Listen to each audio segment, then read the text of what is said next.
Hello, today episode 2 of The Hunter Killer. Today Rachel meets Adam.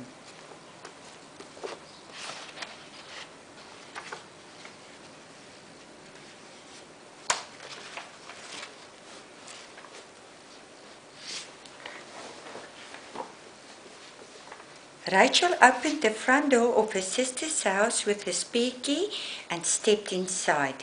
She had parked her car behind Ashley's BMW in the paved driveway next to the cottage-designed house. The colourful garden was well kept and the lawn recently trimmed. She closed the door behind her. Standing in the small hallway of the quiet house, she proceeded to the spacious living room. She gave the room a quick glance over, but saw nothing out of the ordinary. She hurriedly inspected the rest of the house, including the kitchen, 2 bedrooms and the study, for clues of Ashley's whereabouts. She found nothing indicative. She made her way back to the living room and stood there lost in thought for a moment. Something caught her eye, barely visible from underneath the black plush leather sofa. She bent down and retrieved Ashley's handbag from under the sofa. She opened it and studied the contents.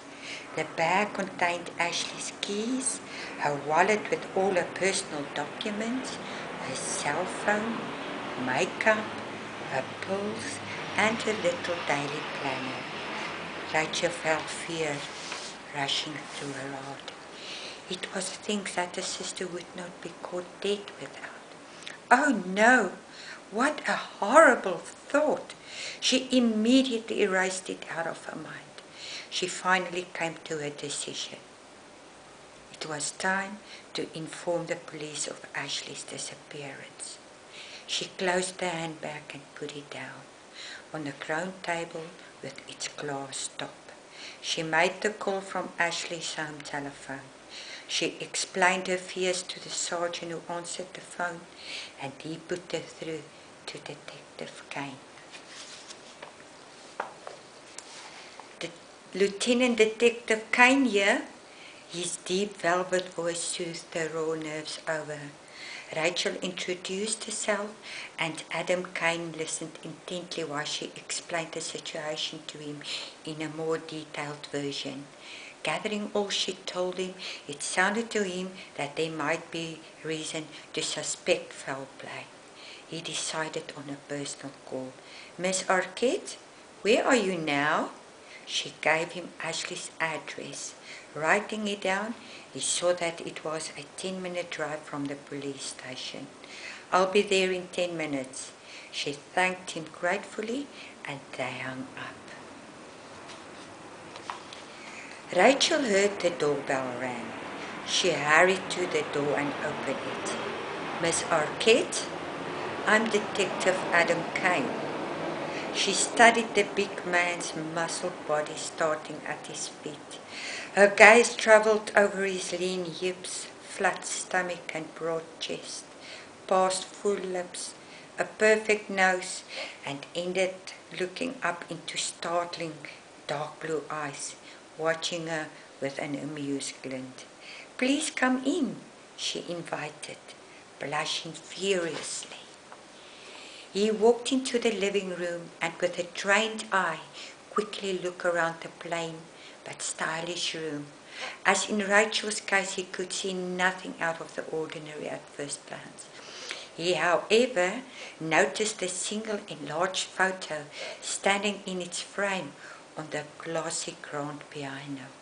He walked over to the piano and picked the photo up. He was caught off guard for a moment. He stared at the big photo in amazement and then looked questioningly at Rachel.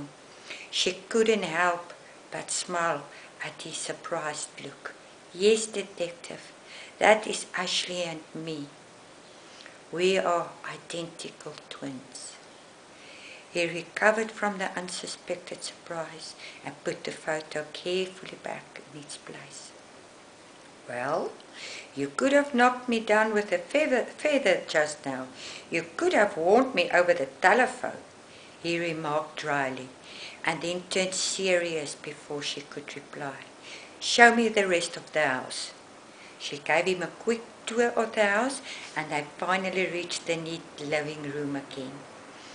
Throughout the tour, he, as well, noticed nothing that could be connected to Ashley's disappearance. Rachel picked Ashley's handbag off the coffee table and handed it to Adam, explaining that it contained Ashley's personal documents. She would never go anywhere without it, she said in a worried voice. He took the handbag and also studied the contents. He took out the daily planner and handed the bag to Rachel to hold for a moment, while he quickly flicked through the planner. He noticed specific items repeatedly jotted down on certain days, but he found nothing concrete which could possibly indicate Ashley's whereabouts. He closed the book and looked up. Rachel handed him the handbag. He studied the rest of the contents for clues, but saw nothing else of interest. He kept the planner in his hand and closed the handbag. He placed the handbag back on the coffee table and broke the long silence, saying thoughtfully, We are obviously not going to find any relevant information here. We will have to find another start-off point and work our way up from there. Rachel nodded her head in agreement. Adam continued in a more focused voice. The best place to start is with her daily routine. I saw in the planner that Ashley has fixed daily appointments. We'll confer the information and you can maybe fill in the empty spaces of her daily routine not noted in the planner. If we could track her movements, we will be in a position to narrow down the timeline of her disappearance.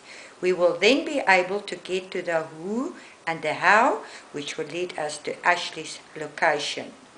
There we will find the why. Rachel liked his logic. That's a good plan, Detective. But first, would you like some coffee? I know I want some. If I don't quench my thirst now, you will be on your own. I won't be able to utter a word because dry desert winds will be storming down my throat, her voice lightly teasing. For the first time that day, she felt the weight of the worry lifting from her shoulders, moving into the background of her mind. She instinctively knew that the confident Detective Caren would solve the puzzle of Ashley's disappearing into thin air. Rays of relief and hope slowly seeped into her heart.